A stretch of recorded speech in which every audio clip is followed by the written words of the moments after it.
देश के प्रधान न्यायाधिपति justice B R. Gavai ने मॉरिशस में एक स्टेटमेंट दिया कि देश कानून के शासन से चलेगा, ना कि बुलडोजर के शासन से। कानून का शासन, रूल ऑफ लॉ, मतलब किसी भी व्यक्ति को बिना अपराध किए हुए सजा नहीं दी जाएगी। और बुलडोजर का शासन, अगर किसी भी व्यक्ति ने किसी जगह पर अतिक्रमण कर लिया है, अवैध कब्जा कर लिया, अवैध निर्माण कर लिया है, तो सरकारी कार्रवाई से उसके इस प्रकार से अवैध निर्माण को जमींदोज कर दिया जाएगा, वो भी त्वरित कार्रवाई करके। तो क्या बुलडोजर बनाम कानून है? क्या बुलडोजर और कानून दो विपरीत विचारधाराएं हैं, या दोनों समवर्ती हैं, दोनों एक साथ ही चलती हैं? जब संविधान निर्माताओं के द्वारा संविधान बनाया जा रहा था तो सबसे बड़ा सवाल खड़ा हुआ कि संपत्ति के अधिकार को क्या मौलिक अधिकारों की सूची में शामिल किया जाना चाहिए। तो वहां पे एक आम राय बनी और आर्टिकल 19 के अंदर संपत्ति के अधिकार को मौलिक अधिकारों की सूची के अंदर शामिल किया गया। उसके बाद में न्यायपालिका और कार्यपालिका के बीच में बड़े विवाद हुए। गोलकनाथ केस, केशवानंद भारती केस, जिनके अंदर संपत्ति के अधिकार को लेकर विवाद चला दोनों ही संस्थाओं के बीच में। उसके बाद में जनता पार्टी की सरकार आती है, 44वां संविधान संशोधन लाया जाता है और संपत्ति के अधिकार को मौलिक अधिकारों की सूची से बाहर कर दिया जाता है और उसे लीगल राइट बना दिया जाता है। तो क्या संपत्ति का अधिकार मौलिक अधिकार ना रहा तो उस पर किसी भी व्यक्ति के द्वारा कब्जा कर लिया जाएगा? नहीं, आज भी संपत्ति का अधिकार लीगल राइट है। संविधान का आर्टिकल 300A उसे संवैधानिक अधिकार बनाता है, उसे वैधानिक अधिकार बनाता है। उसके बाद में 73वां और 74वां संविधान संशोधन लाया गया और स्थानीय स्वशासन की इकाइयों, ग्राम पंचायत और म्युनिसिपैलिटीज को यह अधिकार दिए गए कि आप यहां पे अपनी जो जमीनें हैं उनका संरक्षण करोगे। अगर किसी भी व्यक्ति के द्वारा सरकार की जमीन है, किसी व्यक्ति की जमीन है, उस पर अवैध निर्माण कर लिया जाता है तो उसको जमींदोज करने का, उस अतिक्रमण को हटाने का, अवैध कब्जे को तोड़ने का आपको जिम्मेदारी दी जाती है। तो क्या बुलडोजर चलाना अवैध है? क्या यह कानून के शासन के विरुद्ध है? तो अगर कानून के शासन के ये विरुद्ध हैं तो संविधान ने जिन म्युनिसिपैलिटीज को यह अधिकार दिया है अवैध निर्माण को तोड़ने का, तो वो जो प्रावधान किए गए हैं वो भी अगेंस्ट द लॉ है। जस्टिस गवई ने साथ में यह भी कह दिया कि सरकार एक साथ ही जज, ज्यूरी और एग्जीक्यूशनर का काम नहीं कर सकती है। तो क्या संपत्ति का अधिकार पर अगर किसी व्यक्ति के द्वारा अत्याचार किया जाता है, चाहे संपत्ति सरकार की हो, चाहे संपत्ति किसी व्यक्ति की हो, क्या वहां पे संपत्ति का संरक्षण किया जाएगा या नहीं किया जाएगा? तो संपत्ति का संरक्षण कौन करेगा? तो सीधा सा सवाल है, हमारा संविधान और हमारे बनाए गए कानून उस संपत्ति का संरक्षण करेंगे और संपत्ति के संरक्षण के अंदर ही बुलडोजर चलाना शामिल हो जाता है, क्योंकि संपत्ति किसी व्यक्ति के द्वारा धारित तो की जाती है लेकिन हर समय उस संपत्ति में व्यक्ति मौजूद नहीं होता।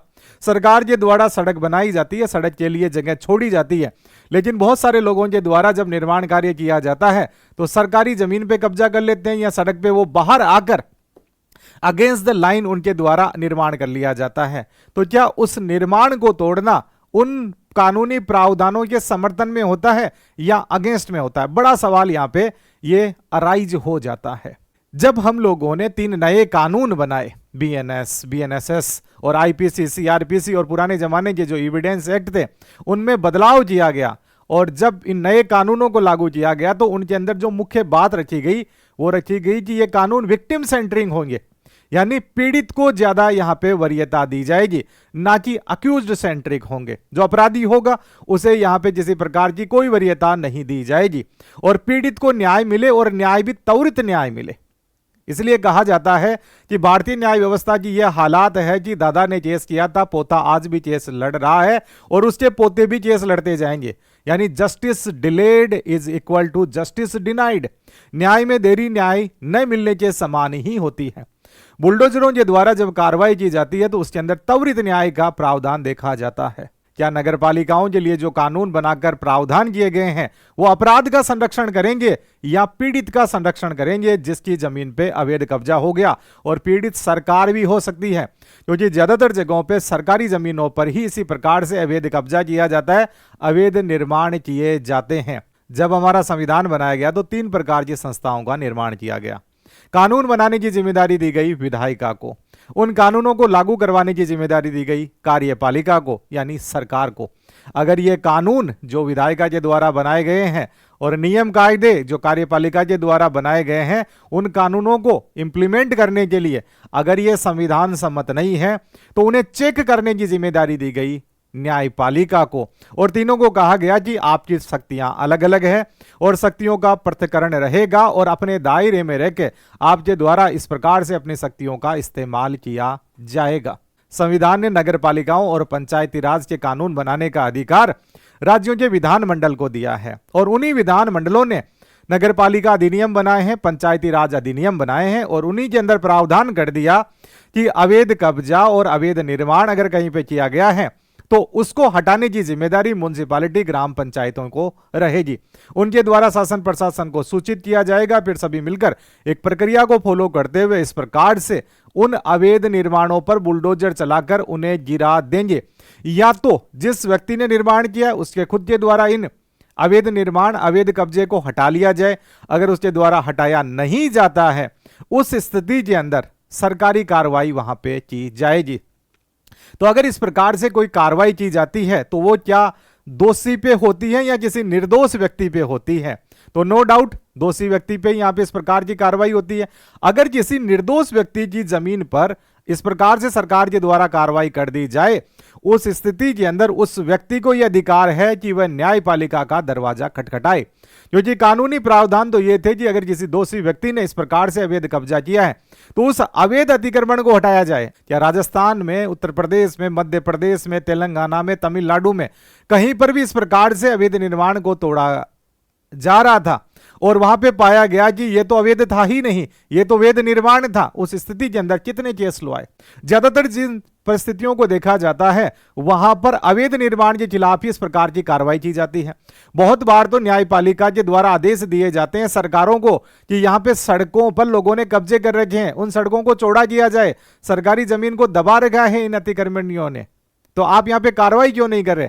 उसके बाद में न्यायपालिका के आदेश के बाद में ही सरकार एक्टिव होती है और उन अवैध निर्माणों को तोड़ देती है। न्यायपालिका की विचारधारा हमेशा ही कानून सम्मत होगी, संविधान सम्मत होगी, लेकिन उस न्यायपालिका के अंदर बैठे हुए जजेज की व्यक्तिगत विचारधारा भी हो सकती है। जैसा जस्टिस BR गवई के द्वारा एक सेमिनार के अंदर स्टेटमेंट दिया जाता है, ये उन्होंने अपनी व्यक्तिगत हैसियत से स्टेटमेंट दिया है, ना कि न्यायपालिका की हैसियत से दिया गया ये स्टेटमेंट है। उस व्यक्तिगत स्टेटमेंट का प्रभाव भी पूरे देश की जुडिशरी पर पड़ता है और आने वाले समय में इस प्रकार से अगर कोई अपराधी है वो संरक्षण पाने के लिए न्यायपालिका का दरवाजा खटखटाता है तो वहां पे उसको रिलीफ मिलने की संभावना ही रहती है। उस स्थिति के अंदर जो सरकारें हैं उनके द्वारा जो अवैध अतिक्रमण अवैध निर्माण के विरुद्ध जो कार्रवाई की जा रही है या अपराध को रोकने के लिए जो कार्रवाइयां की जा रही हैं उन कार्रवाइयों के अंदर व्यवधान उत्पन्न हो जाता है। वो ऑलरेडी स्लो पड़ी हुई थी, कार्रवाइयां होती कहां पे थी? अब सभी जगह पे हम लोग अवैध निर्माण अवैध अतिक्रमण देखते हैं तो वो तो यहाँ किसी बाहुबली ने किया है या किसी आपराधिक प्रवृत्ति के व्यक्ति ने वो कब्जा किया है, क्योंकि उसको कानून का डर था ही नहीं। तो कानून का डर बने, कानून का शासन स्थापित हो, इसीलिए नगरपालिका अधिनियमों के अंदर इस प्रकार के प्रावधान किए गए और वो प्रावधान ये कहते हैं कि बुलडोजर के द्वारा उस अपराधी के द्वारा या तो खुद ही इस प्रकार के निर्माण को तोड़ दिया जाए, और जब अपराधी है वो तो बाहुबल अपना दिखाएगा ही, वो अपराध को मानता ही नहीं है। उस स्थिति के अंदर सरकार के द्वारा वहां पे म्युनिसिपैलिटी के द्वारा यह जिम्मेदारी बन जाती है कि उसके इस अवैध निर्माण को तोड़ा जाए, और जितनी जल्दी हो सके उतना जल्दी अगर तोड़ा जाता है तो इसे हम लोग स्पीडी जस्टिस कहते हैं। न्यायिक सूचिता के अंदर बात यह भी आती है कि कई बार हमारे द्वारा व्यक्तिगत हैसियत से एज ए जज कुछ बात कह दी जाती है, लेकिन उसका प्रभाव, उसका जो अंडू इन्फ्लुएंस है वो सभी जुडिशरी के स्ट्रक्चर्स पर पड़ता है, लोगों पर भी पड़ता है। एक आम जन धारणा बन जाती है कि सरकारों की जो कार्रवाइयां हैं वो संविधान सम्मत नहीं है, भले ही सरकारों के द्वारा अतिक्रमणियों के विरुद्ध ये कार्रवाई की जा रही है। चारागाहों पे कब्जे हो रखे हैं, तड़ाइयों पे, नदियों की जमीनों पर, सड़कों पर, ऐसी कोई जगह नहीं बची जहां पे इस प्रकार से इन अपराधियों ने अतिक्रमण अवैध निर्माण नहीं कर रखा है। उस स्थिति के अंदर न्यायपालिका ने हमेशा ही चाहा है कि निर्माणों को तोड़ा जाए। अब कुछ सरकारों के द्वारा अगर इस प्रकार से स्पीडी जस्टिस को अंजाम दिया जा रहा है, तो उसका प्रभाव यह पड़ता है कि भविष्य के अंदर कोई भी अपराधी प्रवृत्ति का व्यक्ति है और इस प्रकार से कब्जा करने का वो सोचता है, तो उसके दिलो दिमाग के अंदर यह बात रहेगी, भविष्य में वो कब्जा नहीं करेगा, जो उसको पता रहेगा कि भविष्य में इस प्रकार से किया हुआ कब्जा तोड़ दिया जाएगा। कानून के हाथ लंबे होने लगे, बाहुबली कम होने लगे, अपराधियों को अगर रोकना है तो इस प्रकार से बुलडोजर को हम कानून से अलग नहीं देख सकते। कानून खुद बुलडोजर का जब प्रावधान करता है, अतिक्रमण तोड़ा कैसे जाएगा, हथौड़े से तोड़ेगा, बुलडोजर से तोड़ेगा, कोई ना कोई तो इंस्ट्रूमेंट वहां पे यूज में लिया ही जाएगा, तो वो बुलडोजर है। तो कानून के समवर्ती हमें बुलडोजर समझ में आता है। और अगर वास्तव में कहीं पर किसी निर्दोष व्यक्ति के निर्माण को इस प्रकार से सरकारों की अवैध कार्रवाइयों के द्वारा तोड़ा जाता है, तो उसके लिए हमेशा ही न्यायपालिका के दरवाजे खुले रहेंगे। एक प्रक्रिया बनी हुई है, उस प्रक्रिया को फॉलो किया जाएगा, व्यक्ति न्यायपालिका में जाएगा और न्यायपालिका यहाँ पे संविधान के द्वारा पूरी तरह से सक्षम की गई है कि वो सरकारों की इस प्रकार की अवैध कार्रवाइयों को रोक सके। तो हमें यह समझने की जरूरत है कि बुलडोजर और कानून अलग अलग नहीं है, दोनों साथ चलने वाले हैं, एक ही ट्रेन के दो पहिए हैं। किसी भी व्यक्ति का व्यक्तिगत नजरिया कुछ भी हो सकता है, अपनी एक विचारधारा हो सकती है, और जजेज भी एक व्यक्ति ही होते हैं, तो आउट ऑफ कोर्ट उनके द्वारा इस प्रकार की बातें कह दी जाती है।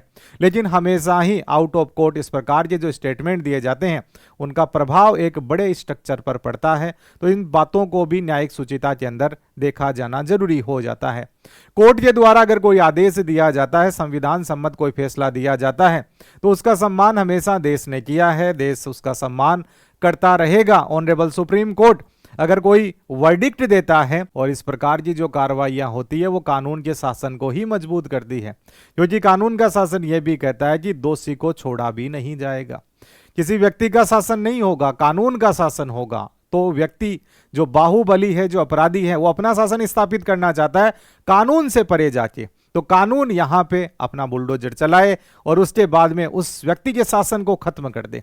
तो ये कानून के शासन के ही हिस्से हैं, और अपराधी को एक अलग नजर से देखा जाएगा और निर्दोष को एक अलग नजर से देखा जाएगा। तभी यहां पे जो निर्दोष व्यक्ति है, आम जन है, उनका विश्वास हमेशा ही कानून के प्रति बना रहेगा, और वो हमेशा ही यहां पे शासन से भी यही अपेक्षा करते हैं कि उनके साथ में न्याय हो, और न्याय भी दिखना भी चाहिए और त्वरित न्याय भी हो। कई बार कागजों के अंदर न्याय दिखा दिया जाता है, जैसा कि नगरपालिका अधिनियम के अंदर प्रावधान किए गए हैं कि अवैध अतिक्रमणियों, कब्जादारियों के विरुद्ध कार्रवाई की जाएगी, तो वो न्याय है, वो हमारे कानून की किताबों के अंदर न्याय है, लेकिन वो दिखेगा कब, जब उसकी कार्रवाइयां जमीन पर होगी। इस प्रकार के जो अवैध निर्माण है उनको जमींदोज किया जाएगा, तब कानून के बारे में हम लोग कह सकते हैं कि कानून है भी और कानून अपना काम करता हुआ दिखाई भी दे रहा है। अभी कहा जाता है न्याय होना ही नहीं चाहिए, न्याय होते हुए दिखना भी चाहिए।